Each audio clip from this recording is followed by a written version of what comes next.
Na mtazamaji, katika taarifa nyingine ni kwamba mahakama ya uwanja wa ndege wa kimataifa wa Jomo Kenyatta kesho itatoa uamuzi ikiwa ina uwezo wa kusikiza na kuamua ombi lililowasilishwa na washukiwa 5 waliokamatwa kuhusiana na mauaji ya marehemu mbunge wa Kasipul Charles Ong'ondo Were.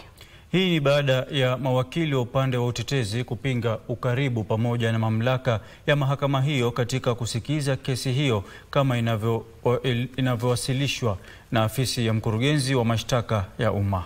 Haya yanajiri huku huduma ya taifa ya polisi ikisema kwamba uchunguzi umebainisha bunduki iliyotumiwa kumuua mbunge huyo imepatikana. Mtazamaji, mbunge huyo atazikwa hapo kesho katika eneo bunge la Kasipul.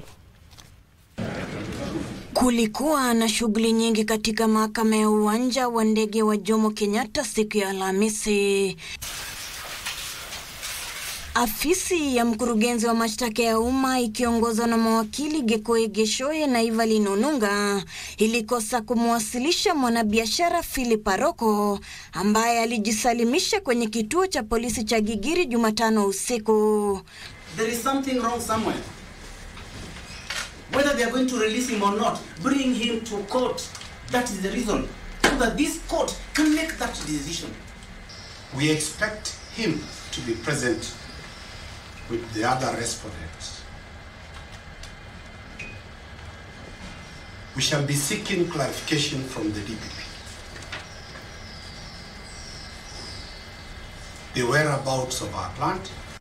Waliwasilisha washukiwa wengine 5 akiwemo dereva na mlinzi wa marehemu Charles Ong'ondo na watu wengine 3.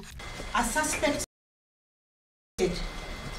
far from the place of the incident of the offense. Nothing bars the police from arraigning such a person at the nearest court. Upande wa utetezi ulisema ombi lililowasilishwa na upande wa mashtaka la kutaka kuwazuia washukiwa hao kwa muda wa siku 30 haliwezi kusikilizwa na mahakama ya JKA, huku ikimtaka hakimu kuhamisha kesi hiyo. Mischievous ends. And I say so because if then the applicant, who is the DPP,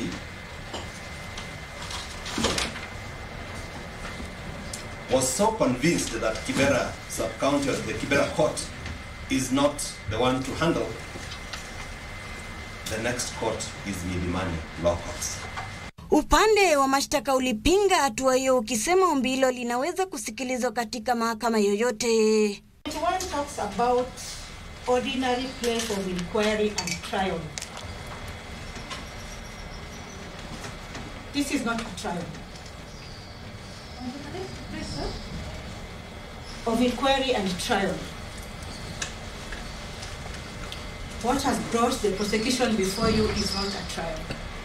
Haya yanajiri huku Inspector General wa polisi Douglas Kanja akisema uchunguzi unaonyesha kwamba bunduki iliyotumiwa kumuua marehemu mbunge wa Kasipul ilipatikana kutoka kwa washukiwa hao wawili. The same firearm has been implicated in 3 separate robbery incidences across Nairobi and Kiambu counties. Kufikia sasa washukiwa 10 wamekamatwa kuhusiana na mauaji hayo. Were atazikwa kesho nyumbani kwake katika kaunti ya Homa Bay. Huku mchezo wa paka na panya ukiendelea kushuhudiwa kati wa mawakili wa upande wa mashtaka na mawakili wa upande wa washukiwa, kesi sasa itatolewa uamuzi wa iwapo mahakama hii ina uwezo wa kusikiliza kesi hapo kesho Ijumaa. Ruth Wamboi nikiripoti kutoka mahakama ya JKA.